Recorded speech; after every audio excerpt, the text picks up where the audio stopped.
Now, Steinhoff International published its much anticipated results on Friday. It said losses widened threefold to 152 million euros in the first 6 months of 2018. This coming from the same year ago.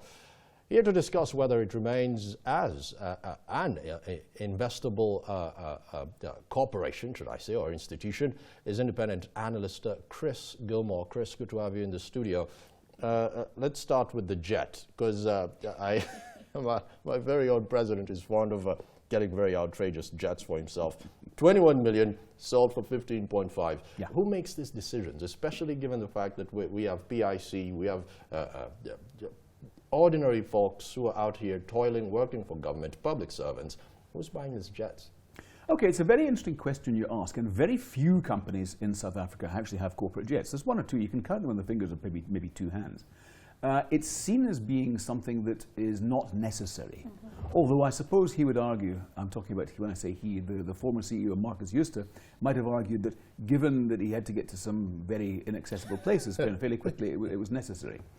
You know, not so long ago when their head office was in Wynberg, across the road from here, you went there and it was very straightforward, no nonsense, no flash, no bling, no nothing. Now a fancy new head office in Stellenbosch, corporate jets. That lasted exactly 1 year. It was December. It was bought in January of last year, I think, as you say, for 22 million. Sold January this year for what, 15 million? 15, yes. $6 million loss.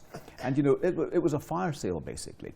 For these things, it's a Gulf Stream. You know, there's a lot of demand for these sort of things. But is there a due process? Because you cannot tell me you're making such a loss overnight with the public servants' money in there and shareholders. Yeah, well, precisely. I mean, you make a very good point. I think they were in such distress in January that they had to sell anything they could get their hands on. And $15 million, you know, you multiply that by almost 15 in those days, that made a difference, you know, in terms of millions of rands.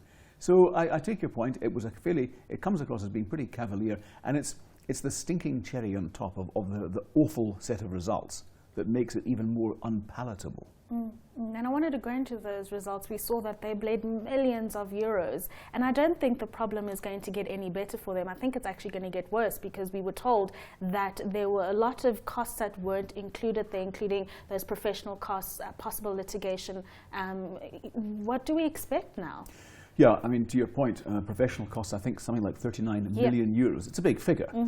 So a lot of lawyers and advisors getting very wealthy from picking the remains from the carcass, so to speak.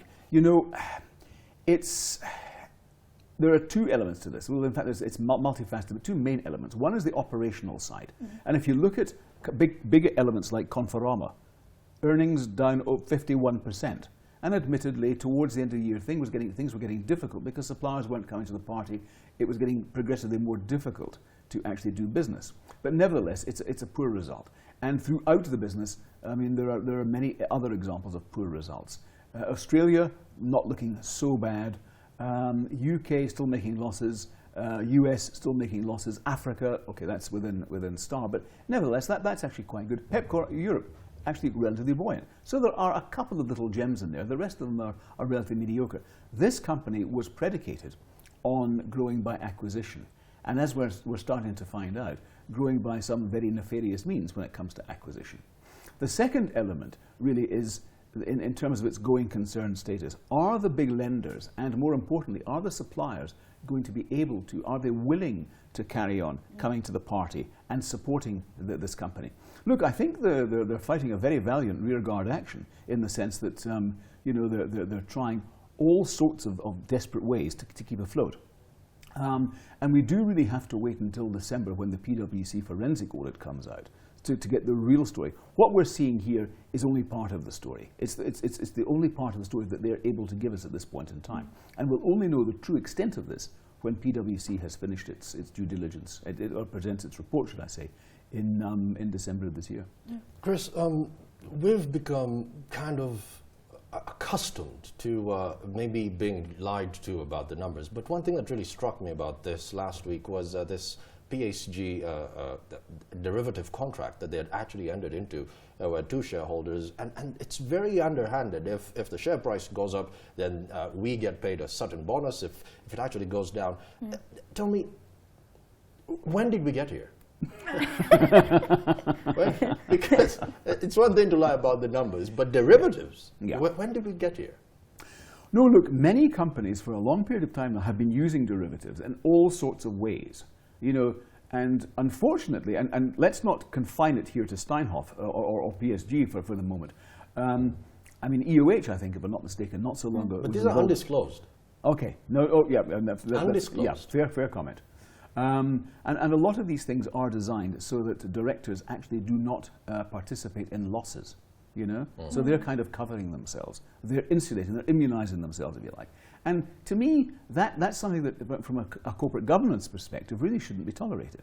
Because at the end of the day, ultimately, if a director is really behind the company, he should be he or she should be participating in all the various aspects that affect that business, and shouldn't be able to immunize them. But to your point, if these are not disclosed, then that is really pretty nefarious. Absolutely. Chris, I don't know if you'll be able to answer this one. This might be a tough one, but I mean, are we able to gauge the real value of the business as it currently stands? And really, if this restructuring plan that they're trying to put in place is really going to give it a better outlook? The NAV is disclosed in these results about 58 cents. That doesn't give all the picture. You've got to scrape away a lot of other stuff.